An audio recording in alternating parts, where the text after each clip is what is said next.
ఒక దేశంలో ఒక చాలా బద్దకించిన రాజు ఒకడు ఉండేవాడట.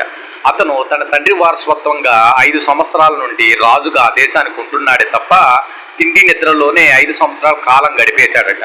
ఎప్పుడు కూడా అంతఃపురం దాటి బయటికి ఎప్పుడు రాలేదట. తన రాజకార్యకలాపాలన్నీ మంత్రుల చేత జరిపించుకునేవాడట. ఒకరోజు ఆ దేశానికి చెందిన కొంతమంది వర్తకులు ఇతర దేశాలకు వెళ్ళినప్పుడు ఆ దేశం వారు ఈ వర్తకులు చూసి హేళన చేసేవారట. మీ దేశపు రాజు ఒట్టి బద్దకస్తుడు, పనికి మాలిన వాడు అని అవమానించేవారట. తమ బాధని ఆ వర్తకులు ఆ మంత్రి వద్ద చెప్పుకున్నాడట. మన రాజు ఎంతో బద్దకస్తుడని ఇతర దేశం వాళ్ళు చాలా హేళన చేస్తున్నారు, ఎలాగైనా మీరు ఆయన మార్చాలని విన్నవించుకున్నారట. దీనికి మంత్రి గారు ఒక చిన్న పన్నాగం పన్ని ఒక మాంత్రికుడి చేత రాజు వద్దకు పంపించాడట. మహారాజా, మీరు 5 సంవత్సరముల నుండి రాజు అయినప్పటి నుండి మీరు అంతఃపురం దాటి ఒక్కరోజు కూడా బయటికి రాలేదు. అందుచేత సూర్యుడు కూడా ఉదయించడం మానేశారు.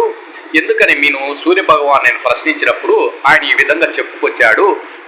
మీ రాజు ఏ రోజైతే ఉదయాన్నే 4 గంటలకి నిద్రలేస్తాడో తర్వాత నేను ఉదయిస్తానని చెప్పాడు.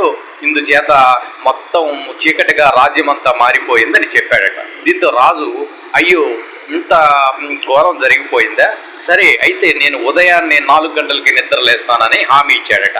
అలా అనుకున్నట్టుగానే ఈ రాజుగారు ఉదయాన్నే అంతఃపురం పైకి 4 గంటలకి అటు ఇటు పచారులు చేసేవాడట సూర్యోదయం కోసం.